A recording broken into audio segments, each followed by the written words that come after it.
bienvenidos a un nuevo episodio desde tu podcast favorito. Yo soy Titán Santander y estamos listos para esta conversación súper interesante. Tenemos en la casa a Desierto Jazz. Hola Fernando, bienvenido, ¿cómo estás? Hola, muy bien, gracias, muchas gracias por la invitación. Oye, yo estoy emocionadísima de entrevistarlos y quiero empezar con esta pregunta. ¿Por qué jazz? Jazz. Bueno, todos los tres integrantes coincidimos en el Centro de las Artes, que ahí estuvimos estudiando jazz. ¿Ok?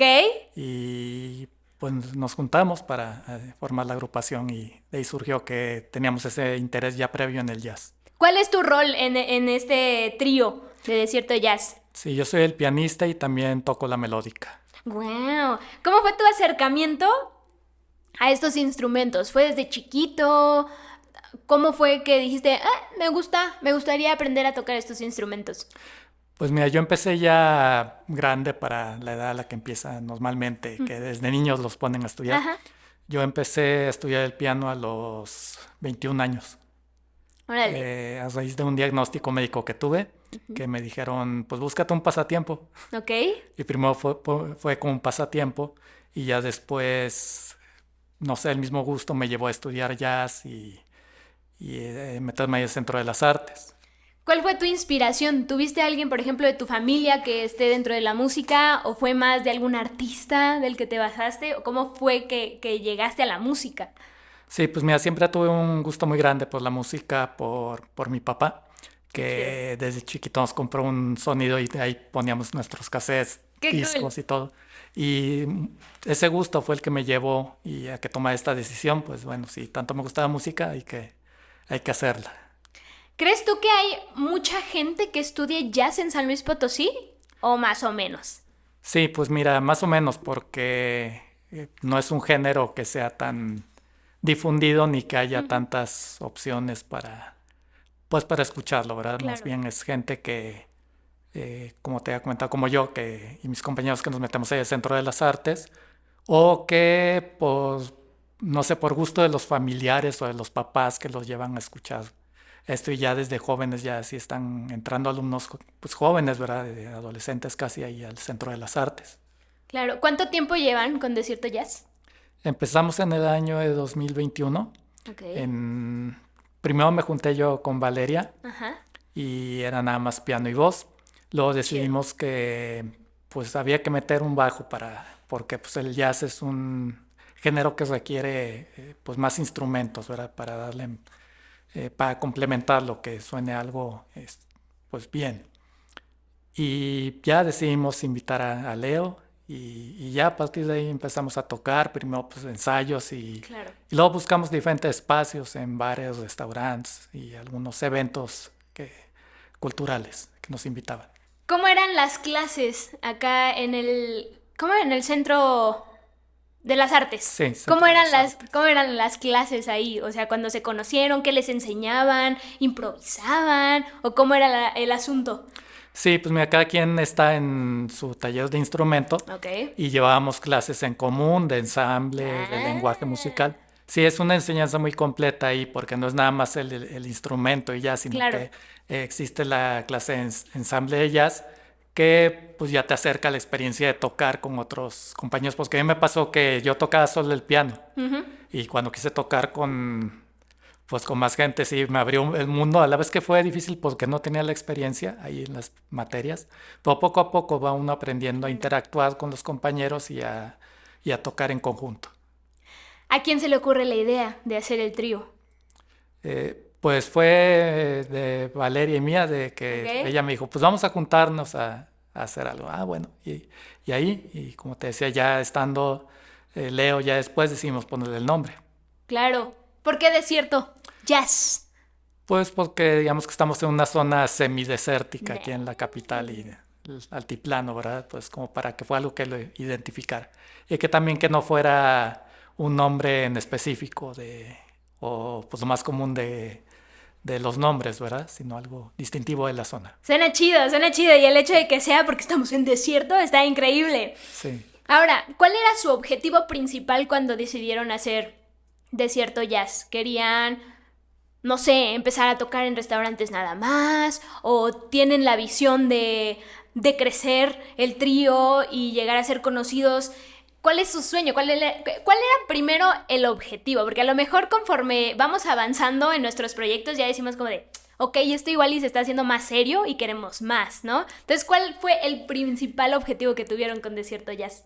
Pues el principal objetivo inicial fue pues empezar a tocar ya digamos que ya en la vida laboral, ¿verdad? Ok. Y tal vez sí, primero nada más como para seguir aprendiendo, porque hay que estarlo practicando, no nada más voy a clase Claro, y sí. ya, ¿verdad? Entonces ese fue el primer objetivo. Y ya después pues surgieron ahí algunas oportunidades y sí, es algo que nos gusta mucho compartir con el público, ya sea en restaurantes o en eventos, pues nuestra música. ¿Cómo recibe el público potosino al jazz? ¿Creen que sí hay un público que le llama la atención? ¿Los ven más despistados? ¿O creen que es un público de nicho? ¿Cómo perciben ustedes al público potosino en cuanto al jazz? Sí, mira, hay una comunidad ya pues de gente, pues ya adultos, pues ya casi mayores, que fueron de los primeros que escucharon aquí al maestro Jorge Martínez Zapata, que fue el, pues casi quien introdujo el jazz aquí en San Luis Potosí. Y a partir de ahí el mismo maestro, pues todos sus alumnos que tuvo durante toda su vida, eh, aumentaron esta comunidad y por el tiempo también el maestro estuvo dando clases ahí en el Centro de las Artes. Yo tuve oportunidad de todavía tomar un año de clases con él. Qué chido. Y sí, también, pues primero se empezaron a hacer los festivales y ahora ya se cuenta con apoyo del gobierno municipal para el festival que se hizo en esta ocasión. Y sí, ha crecido mucho la comunidad y como te comentaba, que ya hay más jóvenes que se acercan al jazz, que uno pensaría que es música nada más para señores grandes, ¿no? Pero sí, sí, también hay jóvenes. Qué chido. O sea, yo creo que es importante que existan jóvenes dentro del género por esta parte, ¿no? Que se tiene la percepción de que el jazz es nada más para músicos estudiados y para señores, ¿no? Y creo que no, o sea, por ejemplo, he encontrado bandas que combinan el jazz, por ejemplo, con el rock, ¿no? O hacen ahí sus mezcolanzas de géneros y destacan mucho por el jazz, porque es algo que justamente ya no lo vemos tanto en los jóvenes, ¿no? Entonces sí considero importante que exista juventud dentro del jazz y que lo escuchen. Y de hecho hay muchas personas jóvenes que sí lo escuchan, pero siento que están como en la cuevita, ¿no? Como que rara vez salen como de, a ver, yo voy a hacer que escuchen el jazz y ver qué onda, ¿no? ¿Qué crees tú que es lo que ocasiona que el jazz no sea tan consumido por jóvenes? Yo creo porque pues no existen los medios de difusión, así que quien quiera escuchar jazz casi tiene que ponerse a buscar la música. Claro. Y tampoco los espacios, como ahora que pues el festival sí tuvo el apoyo del gobierno municipal.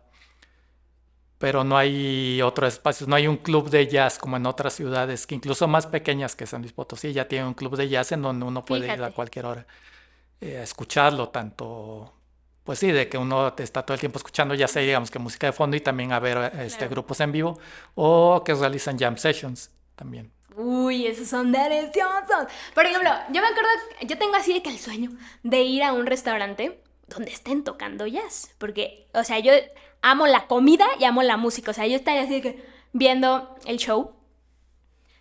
Y me acuerdo que la respuesta que obtuve fue, en San Luis no vas a encontrar nada. Vete a Ciudad de México y ahí hay un chorro de rinconcitos. ¿Conocen ustedes algún lugar en San Luis Potosí dedicado al jazz? Al 100% no, pero sí hay unos restaurantes en donde tocan jazz algunos días. Ok, no es siempre. O sea, Sí. ¿y los anuncian? O sea, de que esta noche va a haber jazz, o en la próxima semana, o es más como, pues a ver si llegas al restaurante y cachas el jazz. Sí anuncian en redes sociales de los restaurantes, ahí ponen, siempre comparten el flyer de Ok. dónde va a estar. Es importante, porque sí, justo, o sea, yo creo que el problema del jazz no es el jazz, es la difusión que no se le da al jazz. Porque creo que hay mucha gente, incluso que no lo conoce o que nada más escucha jazz y justo tenemos la percepción de complejidad, de algo que no entendemos o pues sí, simplemente algo que no está presente en nuestras vidas. Y me parece muy interesante que existan, porque está increíble. ¿Cómo, bueno, qué tanta escena musical de jazz hay en San Luis? O sea, ¿conocen compañeros que también tengan sus proyectos? ¿Cómo les va? ¿Se apoyan entre ustedes? Más o menos, ¿cómo son los jazzistas en ese asunto? Sí, pues mira, sí hay varias agrupaciones de jazz y también lo que se da mucho en el jazz pues son las agrupaciones que se forman para tocar en cierto evento o en algún Ok. festival, que no son, digamos, alineaciones fijas, sino que Ok. alguien forma su agrupación y X nombre y su cuarteto o quinteto, dependiendo del número de integrantes. Y sí, sí hay varias agrupaciones, pero como te decía, tocan en estos restaurantes y en algunos festivales también que llega a ver aquí. O que también los invitan a tocar en otras ciudades. A veces hay más tocadas en otras ciudades, Órale, en que aquí. festivales y eventos, sí. Wow. Por ejemplo, tú como pianista de jazz, ¿estás abierto a que, por ejemplo, llegue un artista de cualquier género que no sea jazz y te diga, oye, tengo esta rola, métele lo tuyo? ¿O estás más como, nah, ya sí me voy así de que al género full de jazz?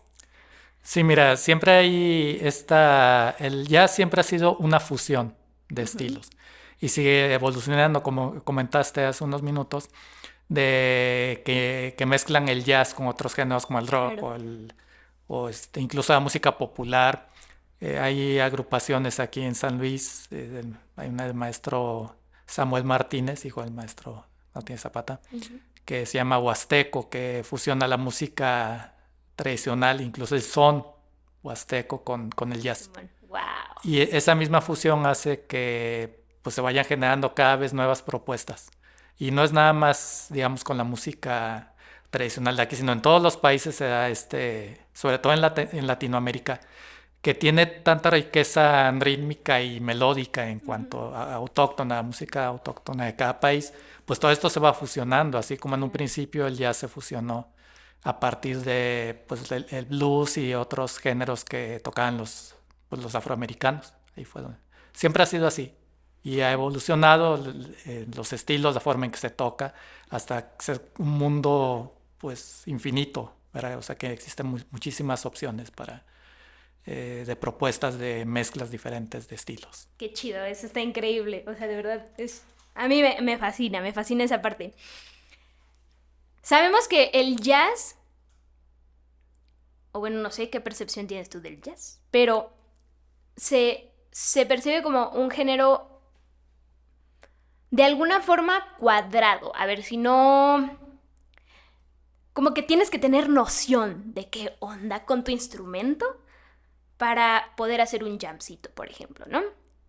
¿Has experimentado tú el trabajar con alguna persona, el típico, a ver, ¿qué acorde es ese? Ah, pues no sé, yo le hago así, ¿no? ¿Te ha tocado trabajar con alguien que de plano no tenga absolutamente idea de la teoría musical con su instrumento? ¿Y cómo es esa comunicación entre un estudiado y otro que lo hizo más de forma didáctica y que no sabe qué acorde está haciendo, pero suena bien? Sí, mira, la importancia de ser uno, pues digamos, estudiado, es que precisamente uno puede entender qué es lo que está pasando, que a lo Claro, mejor si me dicen, no, pues le hago así, toco estas notas, y pues, pues es este acorde o es ya. esta forma armónica. Y entonces uno puede entender más fácilmente, pero al igual todos los músicos que son, por llamarlo así, empíricos o que Ujú. aprenden por su cuenta, como los músicos populares también tienen su importancia, porque Claro. a veces el músico estudiado se va al extremo de que, pues no sé, se dificulta participar con otros músicos. Ujú. Y el músico que no ha estudiado sí llega y acá, Le no, si lo vamos hago a así, hacer vamos a esto, tocar y sí, así, ¿no? sí, ¿verdad? Es más fácil así, pero entonces si uno tiene una buena educación musical, una buena enseñanza, que aprende bien, y va desarrollando esta habilidad de, digamos, de integrarse en una comunidad de Claro. músicos. Eso es lo que hace que tenga una formación más completa. No nada más me sé toda la teoría, pero a la hora que la quiero aplicar no lo puedo hacer Claro. porque no tengo esa habilidad. Sí, justo, ¿no? Yo creo que ese es el punto ideal, que un músico estudiado sepa salirse de lo cuadrado y que un músico que lo hace más de forma empírica también esté abierto a aprender, ¿no? Como, porque hay muchos que están cerradísimos, como, ay, no, a mí no me digas qué estás haciendo, yo estoy haciendo esto y punto, ¿no? Pero entonces creo que es el balance entre los dos tipos de músicos. ¿Tu familia qué te dice de esto que te dedicas al jazz? ¿Les gusta, no les gusta? ¿Lo consumen, no lo consumen en absoluto? ¿Cómo está ese asunto? Sí, sí, pues mi familia seguido va Qué a chido. los eventos donde tocamos, ahí está. En algunas ocasiones dice, no, pues es que no, a mí no me gusta el jazz, así Ajá. como de que, pues sí, de que no existe ese conocimiento y como es un género que está basado en la improvisación, pues en ocasiones puede ser difícil, como tú dices, escucharlo porque no es algo que sea conocido al momento. Se trata de apreciar lo que se está haciendo ahí, como dicen el jazz, la improvisación en el jazz es composición instantánea. Se puede escribir una improvisación. Cañón, cañón. Qué increíble, me alegra mucho que la familia apoye el asunto. Pues muchísimas gracias por haber estado en esta entrevista. Vamos ahorita con una siguiente parte de Desierto Jazz. Y ahora nos encontramos con otra parte de Desierto Jazz. Nos encontramos con Leo. ¿Cómo estás? Muy bien, gracias. Qué bueno. A ver, le vamos a pasar a este lado que me llama mucho la atención, de los ensayos. ¿Cómo es un ensayo de Desierto Jazz? ¿Cuánto dura? ¿Tienen descansos entre el ensayo o es full ensayo? Después del ensayo se van a comer taquitos. ¿Qué onda? ¿Cómo es un ensayo de Desierto Jazz? Pues un ensayo de desierto ya se lo definiría como una explosión de ideas, la verdad, porque Ok. realmente lo que es el jazz conlleva lo que es estar tocando estándares de jazz, canciones pues típicas del repertorio del género, ¿no? Pero lo importante siempre es como que entre cada canción aportar las ideas que cada uno le puede añadir a esa misma canción. Es decir, si alguna canción es balada, la podemos hacer más rápida y puede ser en uptempo de jazz, puede ser algo más rápido, si puede ser incluso para improvisar con un intro de piano, ¿no? Como lo hace Fernando.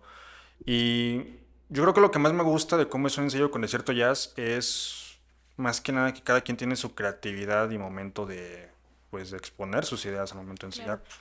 Y más porque luego a veces hacemos como que arreglitos, ¿no? O sea, hacemos arreglitos y luego al momento de ya la tocada, pues ya los tenemos bien ensayados y pues todo bien con eso. Y pues en cuanto a lo que son los descansos, pues depende bastante, porque normalmente como es música que es mucho de tenerla ya lista para la tocada, normalmente no tenemos descanso, sino lo que hacemos es que a veces nada más juntamos o para ensayar o para platicar, ¿verdad? Ok. Pero lo que son los ensayos sí es mucho dedicación en ese sentido. Por ejemplo, yo recuerdo, yo en los ensayos que tengo acá modo rock, pues la neta es que los llevamos muy, diría yo, lo describiría como ligero, ¿no? Acá es como, ah, no mames, eso suena muy chido, ahora vamos a darle a esta, ¿no? Y tenemos a lo mejor la estrategia, pero alguna vez me tocó ir a un ensayo de mi hermano, que él, así de que es su grupo de cuerdas y no sé qué. Y cuando yo fui a su ensayo, sí fue como de, ay, todo así de que todo está modulado a que todos suenen como deberían sonar. Están tocando y, a ver, güey, tú estás desafinado, afínate por favor. Y se afinan y es como de, a ver, ¿tú qué estás haciendo aquí? Como que eso no encaja y bla, bla, bla. Como que se ve, el ambiente es muy serio, ¿sabes? Y están full metidos en que suene bien, ¿sabes?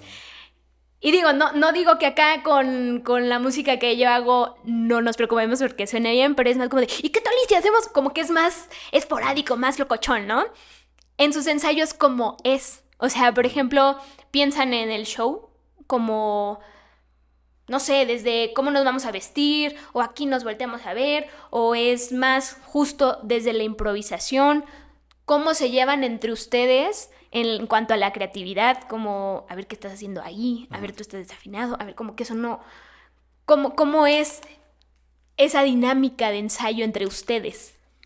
Pues yo creo que diría que es como un aporte, pero de lo que va sonando al momento, porque muchas veces así de que, por ejemplo, estamos tocando un jazz ballad, una balada, y si es algo así que va muy lento, que eso está muy aburrido, ¿no? Entonces a lo mejor que si venimos de tocar un bolero y luego entramos con eso, pues puede ser un poquito... no puede ser así algo como que muy distinto, ¿no? O sea, entonces normalmente es así como de que, ok, pues se me ocurre, ¿no? Se me ocurre que tal vez podríamos hacer un ad libitum, podríamos hacer un solo de piano al principio en centrar al tema principal, dos formas de... dos vueltas en la forma de la canción de un solo de voz incluso, Claro. o de bajo eléctrico, de contrabajo. Y yo creo que más que nada es lo que va ocurriendo si va al momento. Pero lo bueno es que, bueno, en este caso, como no es contrastante al público, son ideas que van surgiendo desde antes, bueno, en los ensayos, antes de la tocada, porque luego a veces pasa que a veces ya estando en la tocada se nos ocurre que alguien se avienta un solo Ujú. y en la canción como por 3 veces, ¿no? La vuelta de la canción. Pero la comunicación ahí es distinta porque es más de estarnos viendo, ¿no? Es como de reojo, así como de, ok, se aventó otra forma de la canción, entonces yo sigo tocando, sigo haciendo un walking bass. Si Valeria, la vocalista, se avienta también un solo así improvisando, ok, entonces ella nos va a hacer la señal hasta arriba, ¿no? De cuando tenemos que volver al tema y pues más que nada es eso. Entonces, creo que sí influye la improvisación en los ensayos, Sí. pero nada más que la diferencia es que es un momento distinto en las tocadas, que es más que nada que en las tocadas es más de ponerse vivo y en los ensayos es más tranquilo. Yo creo que eso es parte así de que fundamental cuando trabajamos con más músicos y que creo que es algo que el público no alcanza a ver o no entendemos cómo le hacen. Esto de que cómo le hacen, creo que cada banda lo hace de forma diferente, pero cómo le hacen ustedes para comunicarse en un escenario sin hablar. Ya tienen como, Ajá. ajá, como códigos, como, no sé, por ejemplo, me acuerdo haber visto un concierto de Green Day, que me acuerdo que el Billy, el vocal, se agarra a improvisar o a alargar una parte y graban desde atrás y se ve su manita así como... Y ya cuando va a acabar, nada más le hace... Y todos, ¡pam! Y acaban, ¿sabes? Y es algo que seguramente no se vio en ensayo, ¿sabes? Fue algo que se improvisó en escenario. Entonces, ¿cómo le hacen ustedes para comunicarse sin hablar en un escenario? Pues más que nada ahí entra lo que es el lenguaje de cada músico, el lenguaje de la comunicación de cada músico, porque fíjate, había una vez escuché una frase de un músico, la verdad te fallo con el nombre, pero decía que incluso el jazz es como una alegoría de la vida, porque cuando alguien está improvisando, está sacando como una conversación, hace una conversación como Sí, entre tú y yo, estoy de otra acuerdo. persona, que es así como de que alguien está sacando un tema de que, por ejemplo, si alguien se comió en la mañana 5 tacos, ¿no? Y la otra persona dice, no, pues yo me comí, no sé, 3 burritos, ¿no? Por así decirlo. Y en el jazz pasa algo parecido de que es, ok, yo tengo esta idea, voy a improvisar, a ver cómo me contestas tú esta idea que te estoy tirando. Es decir, si yo me aviento un Nice. solo de bajo con técnica de slap, ¿no? Ujú. A lo mejor Fer me puede responder, ok, él se aventó algo como que es con mucho punch. Entonces Fer a lo mejor va a contestar, va a querer contestar diciendo, ok, entonces yo algo más suave, algo más largo, algo más tranquilo. Pero la idea de llegar a eso, más que nada, es que conozcas al músico en los ensayos en el sentido de cómo es su lenguaje al momento de improvisar, cómo es su lenguaje al momento de tocar. Porque hay músicos que, por ejemplo, o sea, bueno, hay que decirle, hay músicos que no son compartidos, ¿no? Claro. Que son más así de que, no, es que yo quiero destacar nada más tocando un solo y nada más yo y así, ¿no? Pero luego o sea, hay gente así, hay gente Sí. que pues en el mundo laboral de la música está ese tipo de gente, pero la mayoría de los músicos lo que hacemos es que realmente empezamos a escuchar el sonido del instrumentista que tenemos enfrente, que tenemos al lado, que tenemos, o sea, en diagonal, en cualquier posición para que tengamos, digamos, una idea clara de cómo se está comunicando él. Es decir, o sea, influye mucho lo que es ya también lo técnico, ¿no? O sea, si Claro. en qué afinación está el instrumento, si es un instrumento de transporte, no sé, una flauta transversal, no sé, un saxofón, si es un instrumento de cuerda con arco, un cello, un violín. O sea, depende mucho del lenguaje del músico, cómo toca él, su sonido. O sea, es de prestarle atención a tus compañeros de grupo, es de Claro. prestarle atención en su actitud, incluso al momento de tocar. Y ya una vez que te acostumbras a eso, pues ya en el escenario, casi, casi, bueno, al escenario, en Ujú. vivo, Ajá. es casi igual, es casi igual. O sea, yo lo tomo como un ensayo, pero ya bien ejecutado para mí una Claro. tocada, realmente. Porque realmente un repaso de todo lo que se ensayó, pero dando lo mejor de ti y poniendo la atención a la comunicación de tus compañeros de grupo. Está bien interesante, sin duda alguna. ¿Cuáles serían tus filtros por los que tiene que pasar una persona para que puedas disfrutar tocar con esa persona? Porque estoy segura, o sea, para mí, no sé, por ejemplo, si a mí me pones a componer con alguien que escribe, no sé, cosas que van en contra de mi ideología, pues no voy a conectar, ¿sabes? Es como, ay, se me va a hacer muy difícil, a lo mejor lo intento y logramos algo, pero tal vez no voy a sentir esa conexión de, no mames, sí, luego, ¿qué te parece si ponemos que el árbol verde, ¿no? Entonces, me imagino que en el jazz debe ser algo parecido, ¿no? Como justo esto de que a lo mejor el artista sí o sí, o sea, el ego es natural en todos los seres humanos, pero en el artista existe un ego que es como un globito de helio que es como que no se te vaya, ¿no? Es como tenerlo aterrizado. Entonces en el jazz, justo esto que mencionabas, ¿no? De que a lo mejor yo me aviento un solo, porque en lugar de escuchar a mi compañero, yo me tengo que lucir aquí para que vean que yo soy el chido, el que le sabe, ¿no? Entonces, ¿cuáles serían tus filtros para decir, ok, sí conecté contigo y contigo no?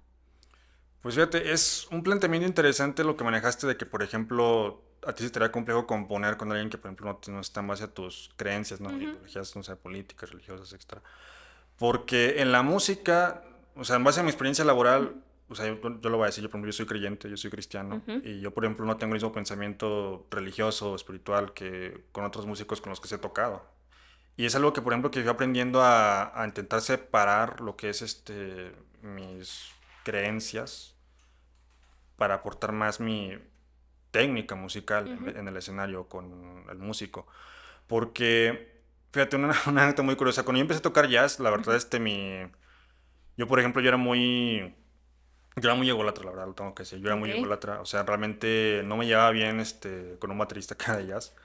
Pero porque él era de una personalidad muy fuerte, ¿no? Es muy talentoso, pero yo lamentablemente como que yo me dejaba llevar un poco más por los sentimientos y en vez de estar viendo lo musical, lo técnico, me dejaba llevar y no teníamos una buena comunicación. Ya. Entonces, yo creo que lo importante de ya sea jazz o cualquier otro género de la música, que hasta en lo clásico, es que uno tenga bien en claro que lo que estás haciendo lo tienes que hacer de forma profesional siempre en la música. Es decir, que separes mucho lo que estás creyendo, lo que estás sintiendo, para dar el mejor aporte de tu técnica en tu instrumento y poder comunicarte bien con esa persona. Y cómo se entienden bien los filtros, muy simple. A mí me ha pasado que, por ejemplo, yo cuando fui estudiante del Estatal de Música, se me hacía un poquito complejo en un principio tocar con los músicos clásicos, porque, bueno, yo tocaba el contrabajo, pero me dijeron, oye, ocupamos un contrabajista para un quinteto de cuerdas, ¿no? Clásico. Y los chelistas, los violines, las violas, eran mucho de que afinación, tempo, metrónomo, la 440. Entonces a mí sí me hacía muy riguroso, ¿no? Muy cuadrado, o sea, como mencionaste con Fernando, yo creo que bastante, pues, académico, ¿no? Es la palabra, muy académico. Y lo que tuve que hacer es que le tuve que poner mucha atención a cómo es el lenguaje, incluso hasta corporal de la persona que le entra. No sé si vamos a tocar un minueto o cualquier otro conjunto de cuerdas a cierta velocidad y el violín va a dar la entrada, tengo que ver hasta cómo se está moviendo, cómo está moviendo el arco, cómo está moviendo su brazo. Y es más que nada, para ese filtro es más que nada poner atención y también darte a conocer con el resto de tus compañeros que digan, ok, así es como toco yo, vamos a ver cómo se ve o cómo se escucha, mejor dicho, mi sonido con el tuyo, mi Claro. sonido con el de los demás. Y es importante aprender a escuchar a tus compañeros musicales, a tus compañeros de grupo. Y con cualquier músico, de cualquier género musical, es importante que tengas esa comunicación no solo auditiva, sino visual, sino técnica principalmente. Claro. Cuando tú estás tocando en vivo, ¿a ti qué es lo que te mueve de la música? ¿Qué buscas transmitirle a los humanos que te están escuchando cuando tocas? Pues es un poco interesante porque normalmente varía, Ok. a mi punto de vista varía. pero eso es un ámbito más personal porque no es lo mismo, por ejemplo, tocar con gente que, por ejemplo, no es músico o que no tocan instrumentos, que te pondrán atención o tal vez no, pero están escuchando así como de una forma pasiva. Claro. Y no es lo mismo tocar luego con músicos que te conocen o que también son del mismo género y te están escuchando de una forma más activa, que te están poniendo atención que cómo estás acompañando, en qué tú no estás, si estás afinado, Ujú. si vas a improvisar, cómo es tu lenguaje al improvisar, qué escalas te sabes, qué patrones, qué frases te sabes. Porque el jazz obviamente tiene como que ese sonido como que un poquito cromático, así medio hasta a veces disonante. No es lo mismo un solo de jazz que un solo de rock, que es más Claro. pentatónico. Y yo creo que depende bastante. Si es con músicos que yo ya conozco, es más así de que, ok, voy a dar lo mejor de mí porque yo quisiera demostrar que no que estoy a la altura de ellos o que soy mejor Ujú. que ellos, pero que sí soy alguien que también soy músico y me gusta demostrar lo que yo estudié, lo que yo aprendí como estudiante del Claro. Centro de las Artes, que aprendí como estudiante de la Escuela Estatal de Música y que aprendí con mi instrumento, que es el bajo eléctrico y el contrabajo. Y cuando es con público, con gente que no es músico, es más una cuestión de que, ok, esta gente pagó cierto dinero para ir a vernos, para ir a escucharnos tocar, hay que dar lo mejor de sí, hay que dar lo mejor que yo pude aprender tocando en esos ensayos. Y hay que darle al público pues, lo que pide, lo que se merece. Si pidieron música de calidad, de jazz, pues hay que darles eso. Entonces, serían esas dos formas, que con músicos, ok, dar lo mejor de sí dentro de lo que es técnico, y con personas, ya que oyentes generales, comunes, pues también dar lo mejor de sí, pero en cuestión a la calidad. Yo, por ejemplo, creo que comparto ambas cosas. Yo cuando mi hermano me va a ver tocar, de alguna forma sí me pongo así de... Para mí me es algo retador porque sé que este güey se está fijando en absolutamente todo. Y que cuando yo me baje, no va a ser un... ¡No, increíble! Como sería mi mamá o mi papá de... ¡No, wow! Es más un... Estuvo chido, podrías mejorar. Sí, Y nota un montón de cosas que justo a lo mejor un público que no se dedica a la música y solo la consume, entonces escuchó chido, ¿no? Y estuvo padre. Pero cuando te van a escuchar músicos y que justo conocen tu trabajo, sí, como que se vuelve algo retador y es de, lo voy a hacer lo mejor posible y qué chido que exista esa retroalimentación. Porque también, digo, también hay de críticas a críticas, ¿no? O sí, sí, sea, claro. también como músicos tenemos que aprender a saber qué sí agarramos de la crítica y qué de plano no. Ujú, Siento que es súper importante. A mí me ha tocado que me dicen como de, y ensaya tal canción, ¿eh? Porque como que ahí falta. ujú, Y es como, antes de irme a, bofo, a ti te faltan, ¿sabes? Es como, ok, ¿qué me falta, güey? ujú. Y no me saben decir. Es como un, Sí, es como ya más ajá, de a ver, ¿qué onda, saber. no? Ajá. Creo que no me estás dando absolutamente nada de retroalimentación, solo me dices, te falta. ¿Qué? ¿No sabes? Puta, pues, ¿qué onda, no? Que si te dicen, oye, en esta parte, podrías hacerlo así, y que te lo diga alguien que conoce, ¿sabes? Entonces, eso lo comparto, y justo del lado del público, que a lo mejor no sabe ejecutar el instrumento que está haciendo, no conoce el género, o nada más lo consume, pero realmente no está full dentro como si un músico te escuchara, es el respeto a que te están escuchando. Eso yo estoy súper de acuerdo, pero súper de acuerdo. Porque normalmente, hablando igual del ego del artista, es más pues yo estoy acá arriba y tú pagaste por venir a verme y esto es lo que hago, ¿no? Sí, claro. O sea, siento que eso es como, "Ay, güey, no va por ahí. Y te están poniendo atención. Algo que amas y te apasiona hacer, demuestra el respeto que merece el público que te está poniendo atención, que está pagando un boleto para darte su tiempo para escucharte, ¿no? Entonces creo que ambas cosas son súper importantes. Eso, aprender a recibir una crítica que concuerde a lo que estás haciendo y justo darle el respeto a la gente que pues está gastando su tiempo en ti, en escucharte, ¿no? Entonces eso me parece maravilloso que lo veas así. ¿Cuáles son los retos que Desierto Jazz se enfrenta en San Luis Potosí? En San Luis Potosí como ciudad, Yo creo que es más que nada la falta de difusión de cultura, es lo que hace falta. O sea, yo por ejemplo, yo no sé mucho de meterme en política o cosas así, ¿no? Sí. Como cuestiones de gobiernos de turno y todo eso, pero lo que sí he notado es que, como dijo Fernando, mi compañero, es que el jazz es una escena que ha ido creciendo, pero con los años, pero es más gracias al tema académico, ¿no? De que han venido músicos egresados de conservatorio o de otros estados que vienen aquí a dar clases de jazz. Y así es como va creciendo un poquito la escena, ¿no? Porque luego empiezan Claro. jóvenes que forman sus grupos de jazz, sus tríos, cuartetos, quintetos, instrumentales, vocales.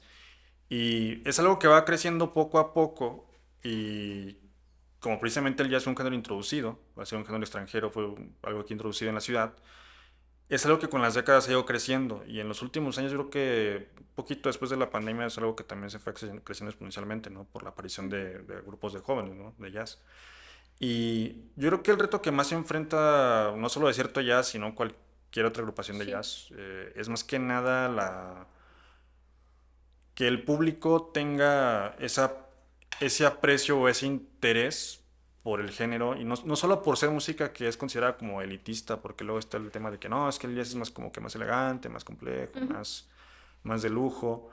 Y hay gente que va y lo escuchan con esas intenciones, ¿no? Hay gente que, por ejemplo, nada más por comerse una cena con vino y ya el jazz ahí de fondo, ¿no? Y se respeta, está bien. Pero en el tema de que es la apreciación cultural de la música es algo que hace falta en San Luis Potosí. Y más que nada porque, mira, por ejemplo, una anécdota. Una vez en la Ciudad de México, yo me di cuenta de, o sea, uno se da cuenta del nivel que tiene de cultura la gente allá con el que hay aquí. Porque me pasó que una vez estaba caminando ahí creo que por uno de los pasillos donde está, bueno, pasillo de la Torre Latinoamericana, estaba un chelista con un violín y estaban tocando así algo precioso, la verdad, música clásica muy bonita. Qué chido. Y pasaba que la gente les llegaba y les daba dinero allá donde tenían en su, ahí cuando se guarda el instrumento, en la funda. Ajá, el estuche. Ajá, el estuche, mejor dicho. Y lo que hacía la gente es que no solamente les dejaba dinero, sino que se quedaban a ver como 5 minutos, 10 minutos. Y eso acá en San Luis no pasa. Aquí tú ves un violinista, un guitarrista, un pianista, le toman foto, le toman video, lo suben a la historia y le dejan dinero y se van. O sea, es muy distinta la cultura, Claro. ¿no? Por la cuestión del apoyo cultural que hay en cada ciudad, en cada estado. Entonces yo creo que lo que hace falta para que se desarrolle más la cultura aquí en San Luis es el apoyo a la cultura por parte del gobierno. Claro. Wow. Sí, no, Ciudad de México. Yo es lo que más agradezco de allá, que la gente es muy abierta a escuchar. Aún si no conoce tu proyecto, si no... Nada, de alguna forma está la atención. Y son muy fieles. La verdad es que la gente de allá... Es que sí hay mucha diferencia entre Ciudad de México y San Luis. Sí. O sea, en ese tipo de cultura sí es muy distinto. Y creo que lo hablo cada podcast que estoy con músicos, es lo mismo, ¿sabes? Porque es demasiada la diferencia. O sea, full de la atención, de esa hambre que tienen por música, ¿sabes? Seas quien seas, si eres famoso, si no eres famoso, si es de este género, si es de... No me importa, ¿sabes? Yo vengo a escuchar y si me tocaste el corazón, me quedo. Y te sigo, y te busco, y oye, ¿cuándo música? Oye, ¿y dónde se presentan? Y bla, bla, bla. Y son bien intensos, ¿no? Pero es por eso, porque se casan con lo que transmites con tu música. Eso está increíble, estoy totalmente de acuerdo.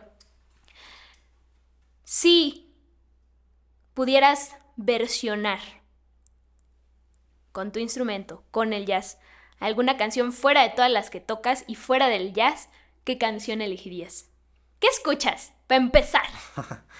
Híjole, es una pregunta muy compleja, son preguntas complejas, la verdad, porque, o sea, bueno, es que es un tema, bueno, no es una respuesta compleja, pero no porque sea compleja, sino porque a lo mejor es un poquito difícil de entender, porque, por ejemplo, por ejemplo, yo soy cristiano, yo soy creyente, como dije antes, yo soy más de que, por ejemplo, por gusto, escucho más música cristiana, alabanzas, ¿no? O sea, Ok. de acuerdo a mis creencias.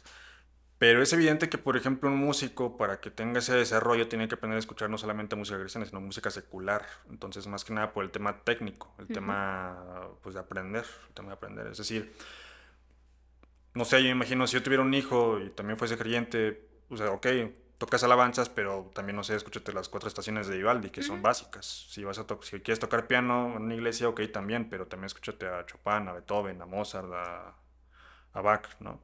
Entonces, yo creo que, por eso es una pregunta, bueno, es una respuesta compleja porque, bueno, dentro de lo que a mí me gusta, o sea, sí escucho lo de mis creencias, pero también escucho música que me aporte algo dentro del lenguaje, ¿no? Qué chido. En lo que es escuchar, no sé, a un bajista, a un contrabajista, a un cuarteto de jazz, y más que nada por el conocimiento, el hambre del conocimiento en ese sentido. Y en cuanto a una canción que sacaría así totalmente mi instrumento, pues yo creo que no como tal un arreglo así propio, pero sí digamos, una canción que me gusta mucho usar el arreglo del bajo, sería O Moradora de Sion de... Ay, no me acuerdo cómo se llama este músico, pero se llama Murriel, se apellida Murriel, pero Ok. el bajo está muy chido, la verdad. Qué chido. Qué chido. Soy fan, ¿eh? Me he vuelto fan. ¿Tienen próximos shows? De momento no tenemos Ok. realmente ahorita tocadas próximamente, pero en redes sociales como Desierto Jazz, @Desierto Jazz en Facebook y en Instagram, siempre ponemos un flyer en las historias y en las publicaciones de cuando tenemos tocadas. Ahí está, para que vayan a buscar. Yo la verdad sí lo voy a buscar y voy a estar esperando un show para ir a verlos. Leo, muchísimas gracias por haber A ti. asistido a este podcast. Gracias a ustedes también por haber visto este episodio. Haz lo que el internet hace, comparte este episodio, comenta acá abajo, vete a escuchar a Desierto Jazz right now y nos vemos hasta la próxima.